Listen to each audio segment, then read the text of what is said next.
वहां गुरु रविदास जी का जन्म हुआ था। इसलिए होशियारपुर की इस पुण्य भूमि पर आज चुनाव अभियान का समापन होना मेरे लिए अपने आप में सौभाग्य से कम नहीं है।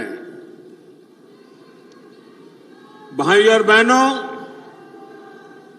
गुरु रविदास जी कहते थे, मन चंगा तो कठौती में गंगा। मैं भी पूरे ईमानदार मन से देश की सेवा में जुटा हुआ हूं और इसलिए जनता का आशीर्वाद भी मेरे साथ है। मैं देश भर में जाकर के आया हूं। जनता जनार्दन ने तीसरी बार मोदी सरकार बनाना पक्का कर लिया है।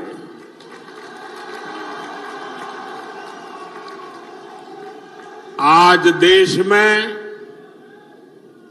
आकांक्षाएं नहीं हैं। आज देश में उम्मीदें नहीं हैं।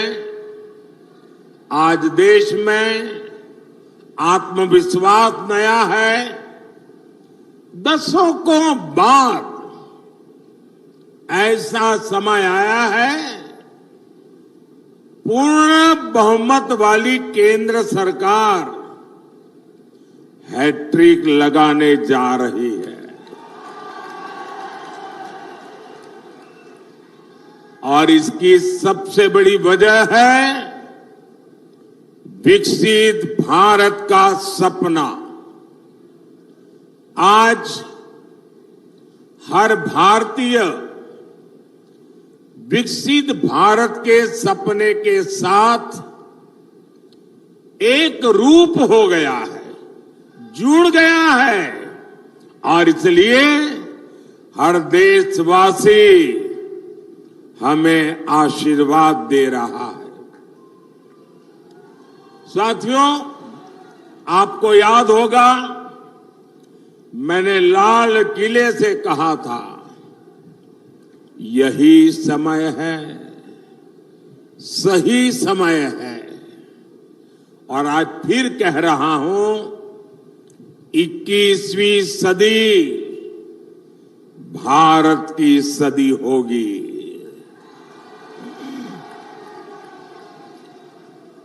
पिछले 10 साल में भारत ने जो विकास करके दिखाया है वो अभूतपूर्व रहा है। आज जब पंजाब के लोग, दूसरे राज्यों के लोग विदेश जाते हैं तो खुद देखते हैं कि वहां भारत और भारतीयों की इज्जत कितनी बढ़ गई है। जब देश में दमदार सरकार होती है तो विदेशी सरकारें भी हमारा दम देखती है। और वीरों की इस धरती पंजाब से बेहतर कौन जानेगा कि दमदार होने का मतलब क्या होता है।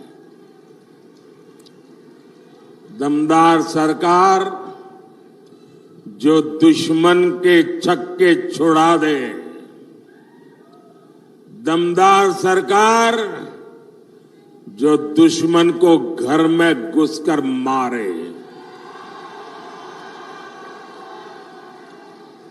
दमदार सरकार जो भारत को आत्मनिर्भर बनाए, दमदार सरकार जो भारत को समृद्ध बनाए। इसलिए पंजाब भी इस बार जोर शोर से कह रहा है, फिर एक बार, फिर एक बार, फिर एक बार। साथियों, गरीब कल्याण मेरी सरकार की बहुत बड़ी प्राथमिकता है और इसमें गुरु रविदास जी की बहुत बड़ी प्रेरणा है। गुरु रविदास जी कहते थे, ऐसा चाहूं राज में जहां मिले सबन को अन्न, छोट बड़ो सब सम बसे, रैदास है प्रसन्न। बीते 10 वर्षों में हमने गरीब से गरीब को मुफ्त अनाज और मुफ्त इलाज की सुविधा दी है। आज किसी भी गरीब, दलित, वंचित मां की संतान को भूखे पेट नहीं सोना पड़ता। आज गरीब महिला को अपनी बीमारी छिपाने की मजबूरी नहीं है। अब उसके पास राशन कार्ड है, आयुष्मान कार्ड है। साथियों, गुरु रविदास जी ऐसा समाज चाहते थे जहां जाति के आधार पर समाज में कोई भेद न हो। उन्होंने कहा था,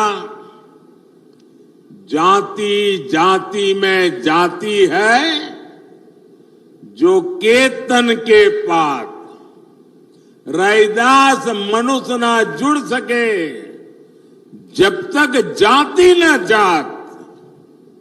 आज मोदी सरकार की योजनाओं का लाभ बिना भेदभाव सभी को मिल रहा है। सभी को पक्का घर मिला, बिना भेदभाव सभी को मुफ्त गैस कनेक्शन दिए मिला, बिना भेदभाव सभी को शौचालय मिला, बिना भेदभाव सभी को बिजली कनेक्शन मिला, बिना भेदभाव ऐसी योजनाओं ने गरीब और दलित के लिए स्वाभिमान से जीना संभव किया है। यही तो गुरु रविदास जी की सीख है। यही सबका साथ, सबका विकास हमारा सुशासन का मंत्र है। रविदास जी ने यह भी कहा है, 100 बरस लौ जगत मही, जीवत रही करू काम, रैदास कर्म ही धर्म है, कर्म करहु निह काम। अर्थात 100 वर्ष का जीवन हो तो भी पूरे जीवन हमें काम करना चाहिए। वो कहते थे, कर्म ही धर्म है। गुरु रविदास जी की ये भावना हमारी सरकार की कार्य संस्कृति में झलकती है। चुनाव की इस भागदौड़ में भी हमारी सरकार एक पल भी व्यर्थ नहीं कर रही है। सरकार बनते ही तीसरे टर्म में अगले 125 दिन में क्या होगा, सरकार क्या करेगी, सरकार कैसे करेगी, सरकार किसके लिए करेगी, सरकार कब तक करेगी, इसके रोड मैप पर काम कर लिया गया है।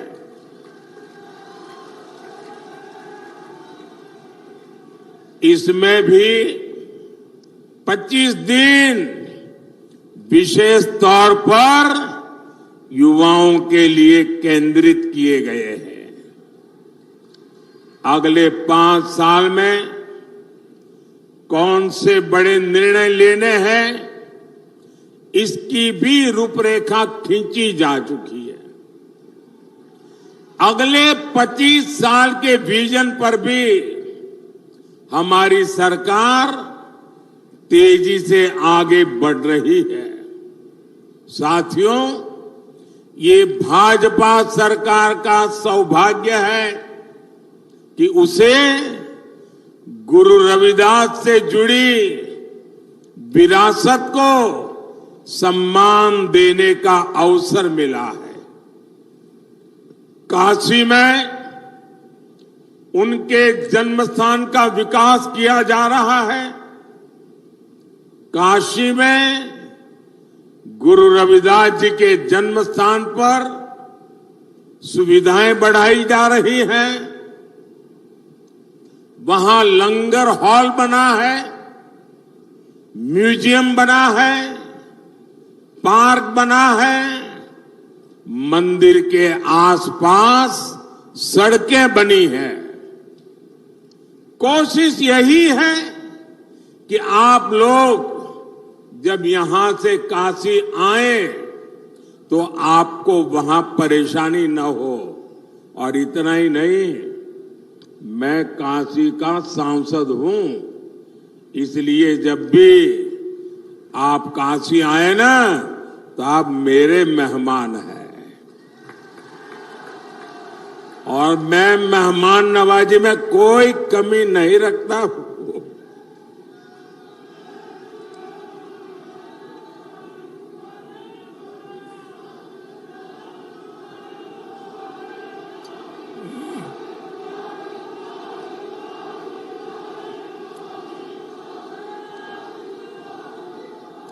साथियों,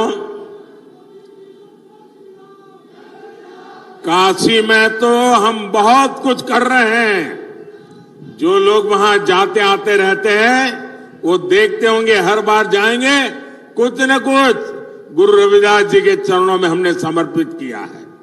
लेकिन इसके अलावा मध्य प्रदेश में गुरु रविदास जी के विशाल स्मारक का शिलान्यास का अवसर भी मुझे ही मिला था।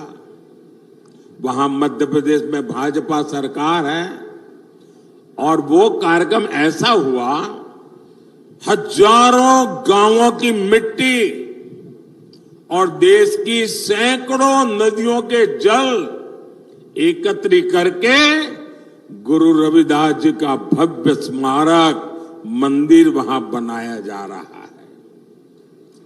भोपाल में ग्लोबल स्किल पार्क का नाम भी गुरु रविदास जी के नाम पर रखा गया है। दिल्ली में भी तुगलकाबाद में गुरु रविदास जी महाराज का जो पवित्र स्थान है उसे और दिव्य बनाना भी ये हमारा संकल्प है। इसके लिए सुप्रीम कोर्ट से जमीन की विशेष मंजूरी भी ले ली गई है। और आज जब मैं होशियारपुर आया हूं तो अपने मन की एक और बात आपको बताना चाहता हूं। आपको पता है कि हमने अयोध्या में प्रभु राम का मंदिर तो बनाया, जय श्री राम। 500 साल बाद अयोध्या में भगवान राम का मंदिर बना और आपको खुशी होगी, ये अयोध्या में प्रभु राम जन्म स्थान का पहला लड़ाई अगर किसी ने लड़ी थी तो मेरे सिख भाई बहनों ने लड़ी थी। और तब से लड़ाई चली और आज राम मंदिर बना है। राम मंदिर तो बना, लेकिन यात्रियों की सुविधा के लिए हमने अयोध्या में एक बहुत बड़ा हवाई अड्डा बनाया, लेकिन हवाई अड्डे का नाम हमने महर्षि वाल्मीकि के नाम पर रखा है।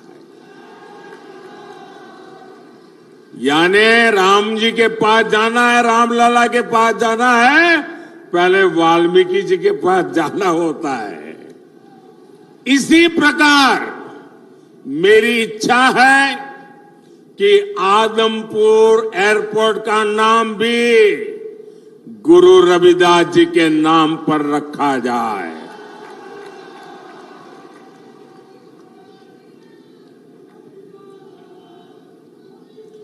सरकार बनने के बाद इस दिशा में तेजी से काम किया जाएगा। भाई और बहनों, भाजपा विरासत भी विकास भी इस मंत्र पर चल रही है। आपने देखा है जब अफगानिस्तान में संकट आया, वहां पर हमारे जो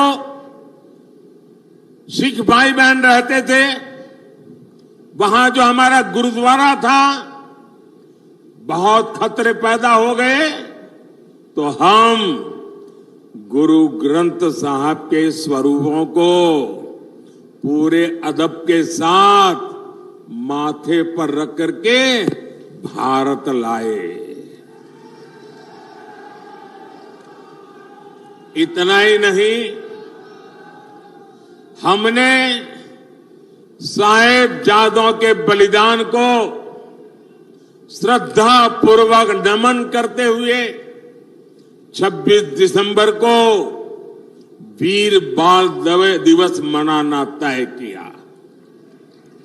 और ये सिर्फ एक दिवस नहीं है, इतना बड़ा बलिदान, इतना बड़ा त्याग, इतनी बड़ी प्रतिबद्धता केरल के बच्चे को भी पता होनी चाहिए, आसाम के बच्चे को भी पता होना चाहिए, तमिलनाडु के बच्चे को पता होना चाहिए, बंगाल के बच्चे को भी पता होना चाहिए। और इसलिए हमने वीर बाल दिवस के द्वारा हिंदुस्तान की भावी पीढ़ी को प्रेरणा देने के लिए वीर बाल दिवस की परंपरा शुरू की है। हमने हरविंदर साहब के लंगर को टैक्स से मुक्त किया, विदेशी भक्त भी सेवा के लिए दान दे सके, इसके लिए हमने नियमों में छूट भी दी है। साथियों, विकसित होते भारत के सामने कुछ चुनौतियां भी हैं। कांग्रेस और इंडी गठबंधन की स्वार्थ की राजनीति, वोट बैंक की राजनीति ने देश का बहुत नुकसान किया है। इनका वोट बैंक, जो वोट बैंक के प्रति उनका प्यार था कि बंटवारे के समय के हमारे करतारपुर साहिब पर भारत का अधिकार नहीं जता पाए। यही लोग हैं जो अपने वोट बैंक के लिए लगातार राम मंदिर का विरोध करते रहे। अपनी तुष्टीकरण की इसी राजनीति की वजह से इंडी गठबंधन सीएए का भी विरोध कर रहा है। साथियों, आजकल देश के लोग इंडी गठबंधन वालों से संविधान की रट सुन रहे हैं। ये वो लोग हैं जिन्होंने इमरजेंसी में संविधान का गला घोंट दिया था। जब 84 के दंगों में सिखों के गले में टायर बांधकर जलाया जा रहा था, तो इन्हें संविधान की नहीं सूझी। साथियों, मोदी ने एक संकल्प लिया है कि वो दलितों, पिछड़ों, आदिवासियों का आरक्षण किसी को भी छीनने नहीं देगा। अपनी सरकार के 10 साल में मैंने लगातार SC, ST, OBC के आरक्षण की रक्षा की है। ये कांग्रेस और इंडी गठबंधन वाले मेरी इस कोशिश से भी भड़के हुए हैं। दरअसल आरक्षण को लेकर इनके खुद के इरादे बहुत खतरनाक हैं। इनका पूरा track record SC, ST, OBC का आरक्षण छीनने का रहा है। सरकारी नौकरी में धर्म के आधार पर आरक्षण हो, स्पोर्ट्स में, सरकारी टेंडर में धर्म के आधार पर आरक्षण हो, यूनिवर्सिटी के दाखले में धर्म के आधार पर आरक्षण हो, ये संविधान की भावना का, बाबा साहब आंबेडकर की भावना का अपमान कर रहे हैं। ये दलितों और पिछड़ों का आरक्षण छीनकर उसे सिर्फ और सिर्फ मुसलमानों को देना चाहते हैं। ये धर्म के आधार पर देश को बांटने की एक और बड़ी गहरी साजिश है। 2024 के इस चुनाव अभियान में मोदी ने इनकी इस सबसे बड़ी साजिश से पर्दा उठा दिया है, उनको बेनकाब कर दिया है और इसलिए बौखलाए हुए हैं और लगातार मोदी को नई नई गालियां देते रहते हैं। भाई और बहनों, आप भी जानते हैं कांग्रेस भ्रष्टाचार की जननी है। 60 साल तक कांग्रेस ने जो कारनामे किए हैं, भ्रष्टाचार की एक से बढ़कर एक वारदातें की हैं, ऐसा लगता है कांग्रेस ने भ्रष्टाचार में डबल PhD कर ली है। और अब कांग्रेस के साथ एक और कट्टर भ्रष्टाचारी पार्टी भी जुड़ गई है। इतना ही नहीं, ये भयंकर झूठवादी पार्टी भी है। अब आप देखिए, यहां तो आमने सामने लड़ने का ड्रामा कर रहे हैं, दिल्ली में एक साथ चुनाव लड़ रहे थे और लोग भूले नहीं कि ये झूठवादी पार्टी, ये कट्टर भ्रष्टाचारी पार्टी की पहली सरकार कांग्रेस के समर्थन से दिल्ली में बनी थी। और इसलिए इन्होंने जो भ्रष्टाचार की जननी कांग्रेस है, उससे बराबर भ्रष्टाचार के पाठ पढ़ लिए हैं। हम छोटे थे तो एक कथा सुना करते थे, और कथा बड़ी मजेदार थी। वो कथा ऐसी थी कि एक प्रेग्नेंट वुमेन डिलीवरी के लिए अस्पताल में गई और बेटे का जन्म हुआ, लेकिन जो नर्स वो डिलीवरी करवा रही थी, वो ढूंढने लगी चारों तरफ, उसकी अंगूठी कहीं खो गई थी। वो रोने लगी, अरे मेरी अंगूठी कहां गई, अंगूठी कहां गई। अब बेटे का जन्म हुआ, लेकिन वो अपनी मुट्ठी नहीं खोलता था। तो डॉक्टरों को चिंता हुई, बच्चे की मुट्ठी क्यों नहीं खुल रही है, अभी तो पैदा हुआ है। डॉक्टरों ने बड़े तरीके से उसकी मुट्ठी खोली तो अंगूठी उसकी मुट्ठी में थी।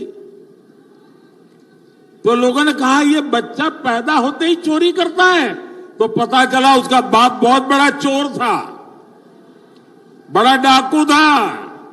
तो जन्मजात ये भ्रष्टाचार की जननी कांग्रेस की गोद से ये कट्टर भ्रष्टाचारी पैदा हुए हैं। और इसलिए कांग्रेस को तो भ्रष्टाचार में पीएचडी करते करते 60 साल लगे, ये तो जन्म से ही कट्टर भ्रष्टाचारी पैदा हुए हैं। ये लोग क्या क्या बातें करते थे, कहते थे पंजाब को नशा मुक्त करेंगे, और नशा मुक्त के इतने भाषण किए, पूरे पंजाब को बदनाम करने वाली उड़ता पंजाब फिल्में बनाई थी, चारों तरफ बदनामी की थी।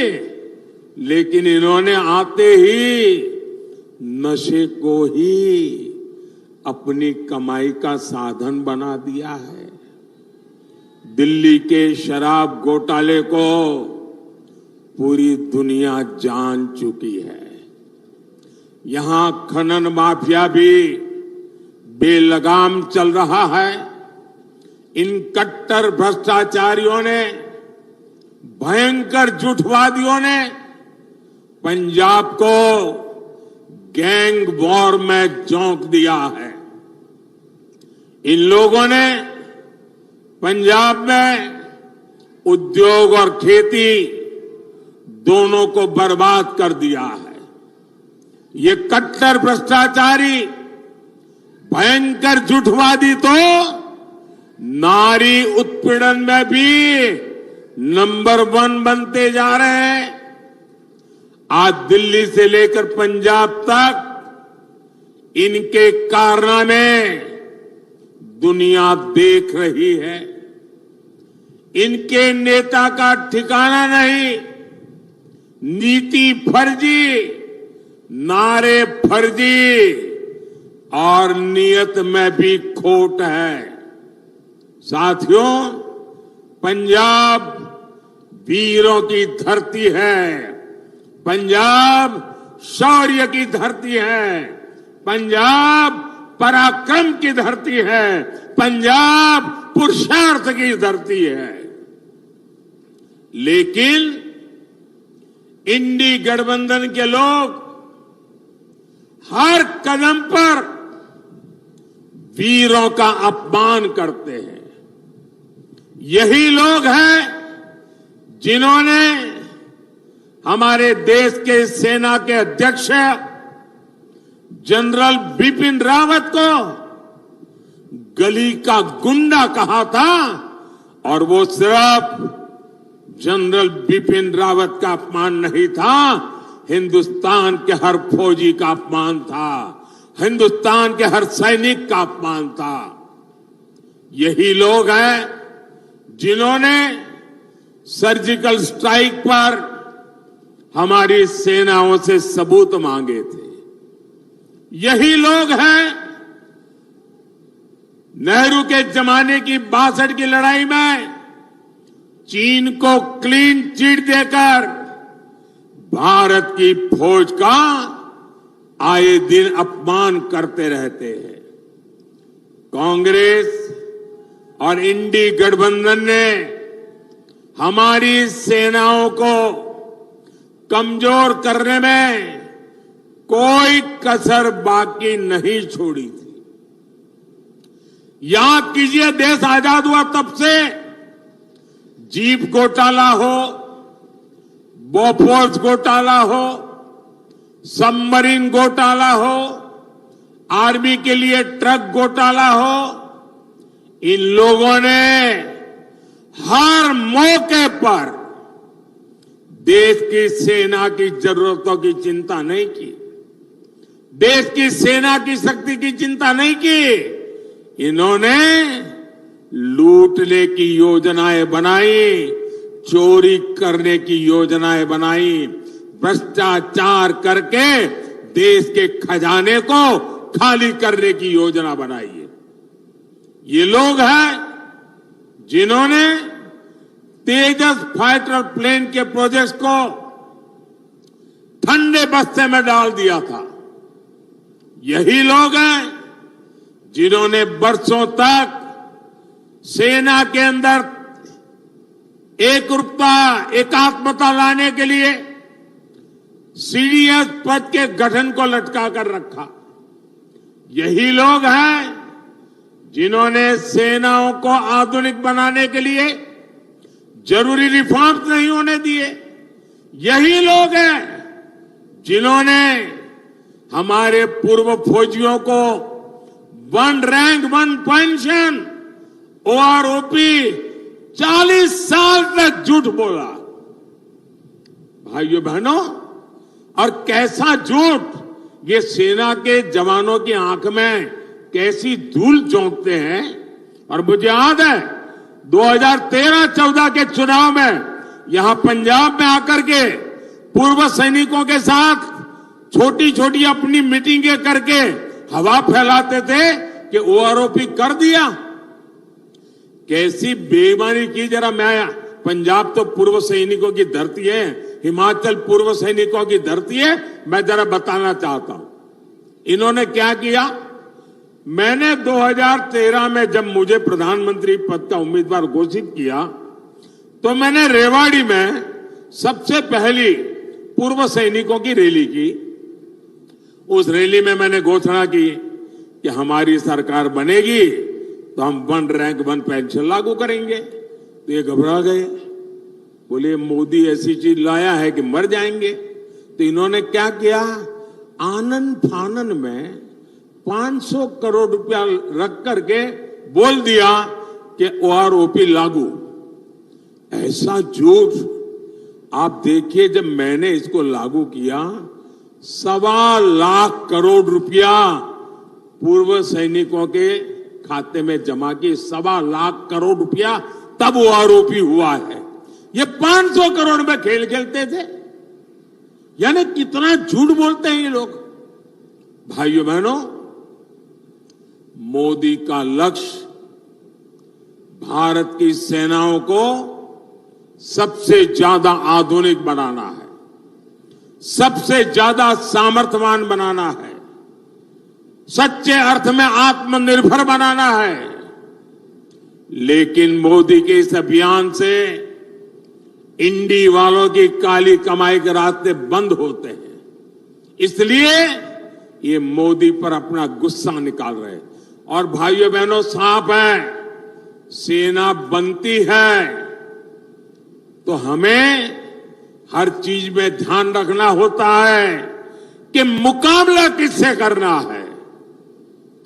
लड़ाई होगी तो किसके साथ होगी, युद्ध होगा तो किसके साथ का होगा, उसकी ताकत क्या है, उस हिसाब से हमारी की सेना को तैयार करना होता है। सिर्फ 26 जनवरी में परेड के लिए सेनाएं तैयार नहीं की जाती है। सेना लड़ाई के लिए तैयार की जाती है, दुश्मन के दांत खट्टे करने के लिए तैयार की जाती है, मां भारती की रक्षा के लिए तैयार की जाती है। लेकिन इन्होंने सेना को भी राजनीति का हथियार बना दिया है। इससे बड़ा पाप कोई नहीं कर सकता है।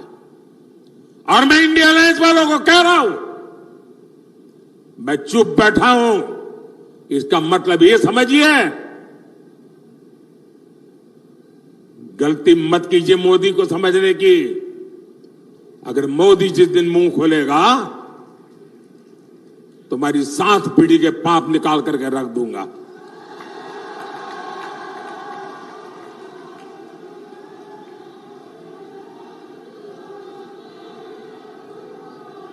आपको मोदी को जितनी गालियां दे दीजिए, लेकिन मेरे देश की सेना का अपमान ये मोदी नहीं सहन करेगा।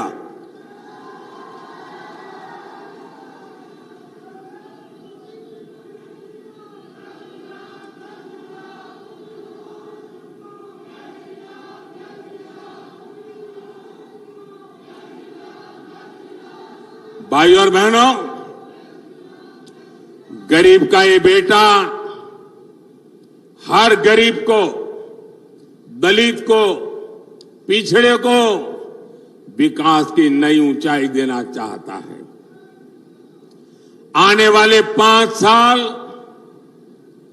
मेरे किसान भाई बहनों के कल्याण के लिए, मेरे गरीब भाई बहनों को गरीबी से बाहर निकालने के लिए, हमारे नौजवानों को नए अवसर देने के लिए और हमारी नारी शक्ति की भागीदारी को बढ़ाने के लिए उत्कृष्ट समय होने वाला है। आजादी के 75 साल में जैसा समय नहीं आया, वैसा समय आने वाले 5 साल में आने वाला है। और इसलिए चुनाव की मेरी आखिरी सभा में गुरु रविदास जी की पवित्र भूमि से, गुरुओं की पवित्र भूमि से, वीर बलिदानियों की पवित्र भूमि से मैं देशवासियों को कह रहा हूं, आखिरी चरण में मतदान के सारे रिकॉर्ड तोड़ दीजिए, भारी मतदान कीजिए और जहां जहां भाजपा एनडीए के उम्मीदवार है वहां भारी बहुमत से विजयी बनाइए। 400 पार का आखिरी जो काम है वो आखिरी तबके के मतदाताओं के पास है। मुझे पूरा विश्वास है कि वो सौभाग्य जाने नहीं देंगे। आपसे 1 जून को पंजाब की हर सीट पर कमल खिलाने के लिए मैं आपसे आशीर्वाद मांगने आया हूं, मैं आपसे सहयोग मांगने आया हूं। होशियारपुर से बहन अनीता सोमप्रकाश जी और आनंदपुर साहब से मेरे पुराने साथी कार्यकर्ता सुभाष शर्मा जी को भारी मतों से विजयी बनाने के लिए मैं आपसे प्रार्थना करता हूं। ज्यादा से ज्यादा परिवारों में जाएंगे, ज्यादा से ज्यादा परिवारों में जाएंगे। मुझे आपसे जवाब चाहिए, ज्यादा से ज्यादा परिवारों में जाएंगे, हर घर में जाएंगे, ज्यादा से ज्यादा मतदान कराएंगे, हर पोलिंग बूथ में विजय दिलाएंगे, गांव गांव कमल खिलाएंगे। अच्छा, मेरा एक काम करेंगे, ऐसा नहीं पूरी ताकत से बोलो तो बताऊंगा। मेरा एक काम करेंगे, जरा हाथ ऊपर करके बताइए, मेरा काम करेंगे। देखिए, यहां से जाने के बाद अपने मोहल्ले में, अपने गांव में जो भी देवस्थान हो, गुरुद्वारा हो, वहां पर जाना और मोदी की तरफ से वहां माथा टेकना और हमें गुरुओं से आशीर्वाद चाहिए, हमें हमारे परमात्मा से आशीर्वाद चाहिए, लेकिन आशीर्वाद मोदी के लिए नहीं मांगना है, आशीर्वाद मोदी के परिवार के लिए नहीं मांगना है। आशीर्वाद मांगना है विकसित पंजाब बनाने के लिए, आशीर्वाद मांगना है विकसित भारत बनाने के लिए। और इसलिए आप सबसे मेरा आग्रह है कि मेरा ये काम जरूर कीजिए। हर गुरुद्वारे पर जाकर के, हर देवस्थान पर जाकर के मेरी तरफ से मत्था जरूर टेकना। मेरे साथ बोलिए, जय गुरुदेव, जय गुरुदेव, धन गुरुदेव, धन गुरुदेव। श्री वाहेगुरु जी का खालसा, श्री वाहेगुरु जी का खालसा।